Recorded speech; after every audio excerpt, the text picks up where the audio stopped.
手科技战，我们赶快来关心到的是中国大陆，它的良田现在秒变成高科技。等一下我们会来带大家看到的就是这个是中国大陆的芜湖这边，它现在开始大兴土木，做什么呢？产稻田种伺服器的 AI 园区哦，巨大的星际之门崛起，是否冲击美国的霸权呢？赶快来看到这个是英国金融时报的独家报道，披露说，确实中国大陆正在打造属于自己的星际之门，而且不是口号，是真的已经在动工大兴土木了。那么地点是选在安徽芜湖这个地方，也就是安徽的东南部的这个芜湖。来看一下这个画面，其实呢，它原本在这边呢是一个很大的土地，原本都是种稻田的。不过呢，在近期它就是把这个大片的稻田全部铲除，改种 AI 伺服器，所以到时候会看到高达307公顷的土地华丽转身变成了巨大的伺服器农场，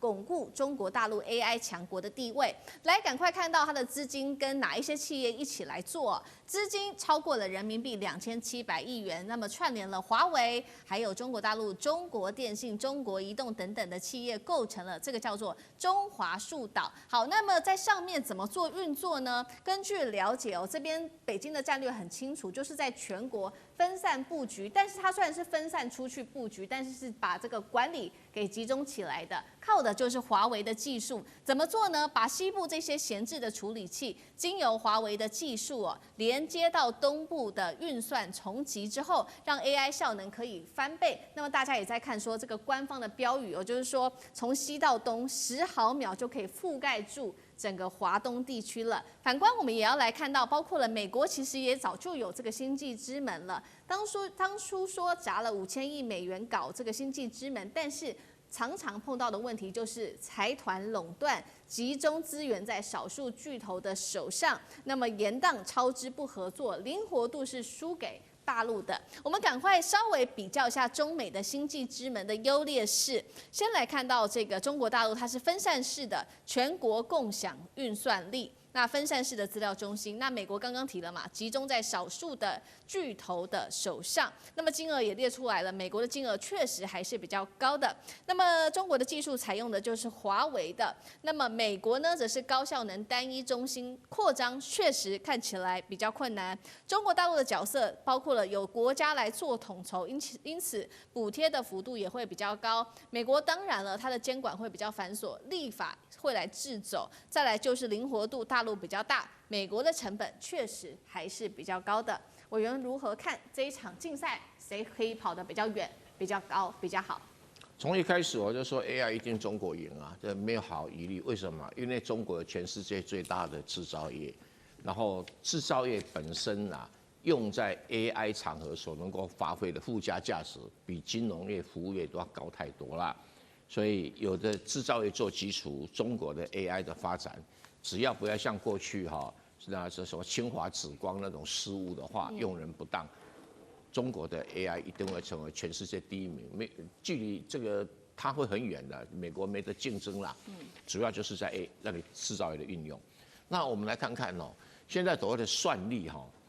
今天假设说我们每一个人都有一个算力中心。可是我们算力中心一定会有 idle 的资源，不可能每一个时间、每一个日期、每一个算力中心都客满，一定会有空档。那有空档的时候，如果能够把整个国家所有的算力中心连接在一起，这个叫 Unified Bus。Unified Bus 就是 UB 它用的 UB 这个字眼有没有对华为的技术。UB Mesh 有没有？UB 就是 Unified Bus， 就是一个管线把大家统一的连接起来，然后我这边有空的时候，他们忙，他把东西算就到我这边来运算。所以这个当我这边满了，我就可以往外送出去到别的运算中心运算。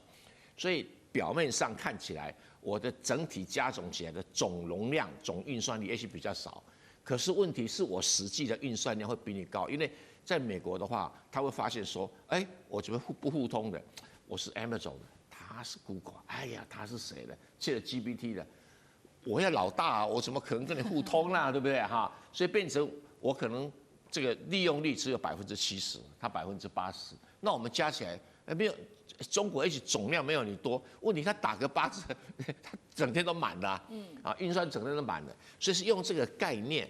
那 Unify Bus Mesh 就是一个节点，我们一个节点一个节点，它用统一的方式把它们都能够串联起来，那技术效率当然会提高1倍啦。那再加上这个政府说你们连在一起，我就给你补贴，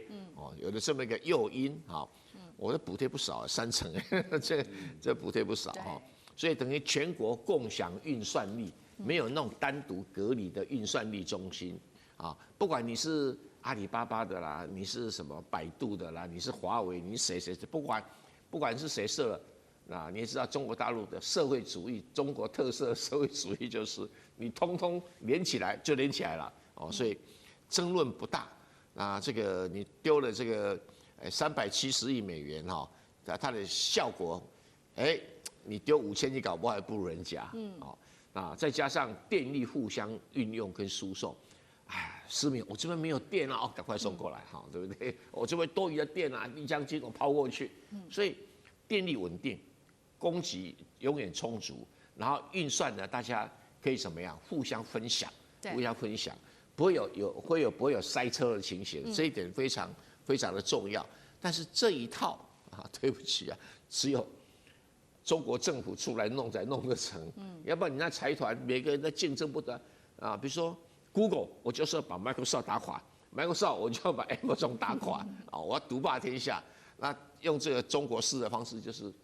你要竞争，不是你死我活，大家共同生存的一个方式。我觉得光这样就赢马了啦，你看，不管在安徽芜湖设了什么中心，要把大家串联起来。虽然中国没有名字叫什么星际之门，那美国人取的啦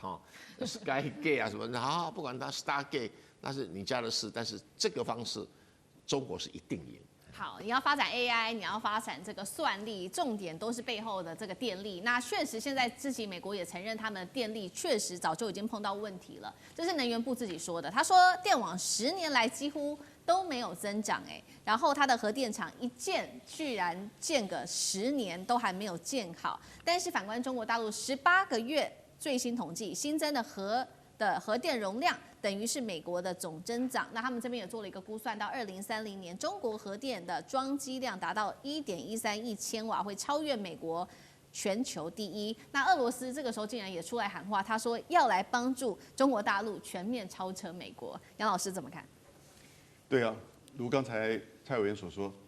，AI 产业、AI 资料中心的发展是需要多方面的配合、整合。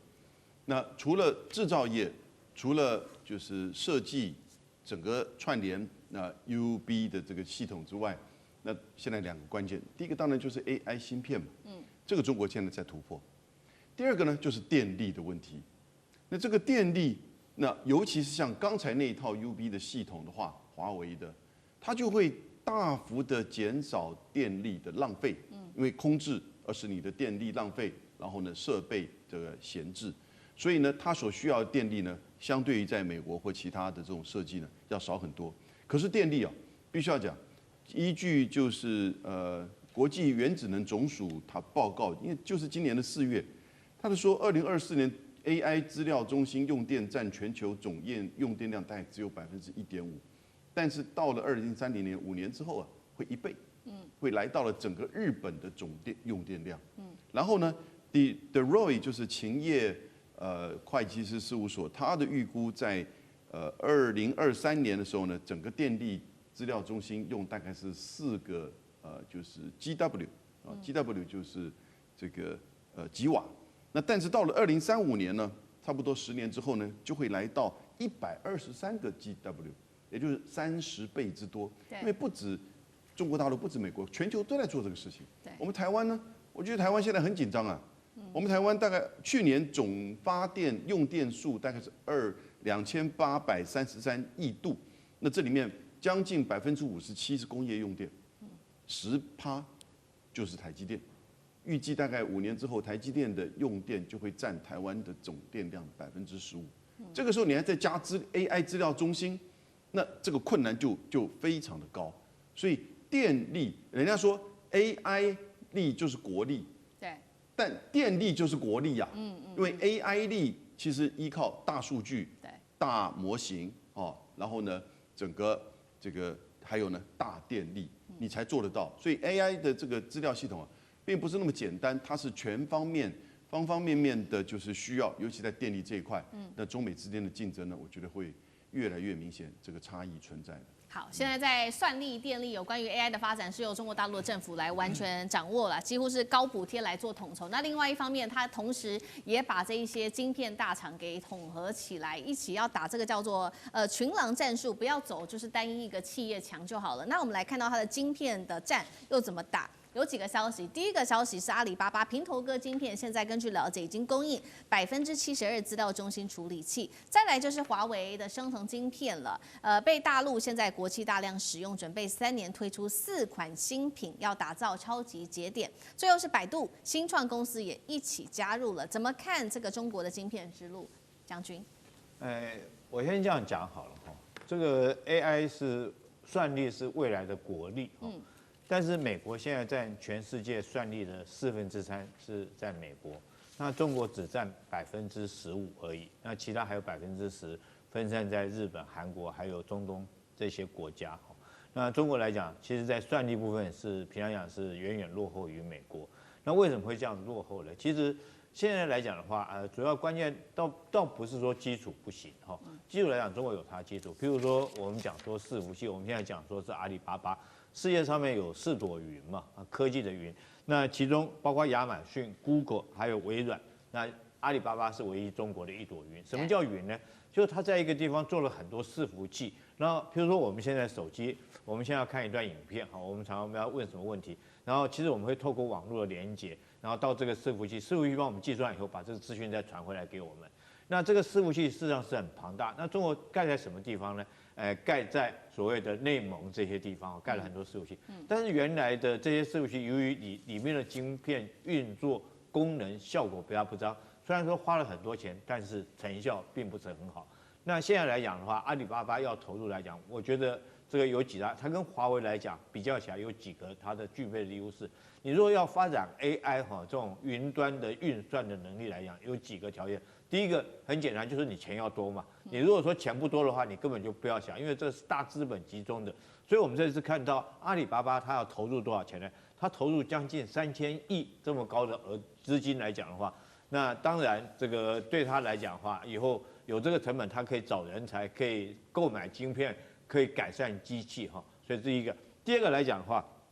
你要有100万级的运算能力哈。这100万级运算能力在什么地方？我觉得这种以阿里巴巴来讲的话，或者是未来的百度哈，他们现在来讲，我们看到 DeepSeek 它都可以做得到。再来，它必须要有这个世界级的基础大模型，那这就是阿里巴巴的强项。为什么？它本来就有了，它本来就是云端的技术，它有很多的收集的数据。最后，它现在要做的事情就是发展它自己的 AI 晶片。它原来可能用 NVIDIA 的，或者是说要用华为的，它现在自己做自己的晶片，叫这个平头哥的这种晶片。那当然我们乐观其成了哈。如果阿里巴巴也发展晶片，华为也有晶片哈，大家互相竞争。那站在中国北京政府来讲，还要推在旁边，你们互相去比赛，互相去竞争。只有商业的竞争哈，才可以激发出来更好的未来。所以我觉得这对这不管是百度哈，或者阿里巴巴或者华为来讲，他们一个良性竞争，我觉得对中国来讲的话，未来的这个 AI 算力一定是一大助力。好，谢谢李将军。那我们休息一下，马上回来。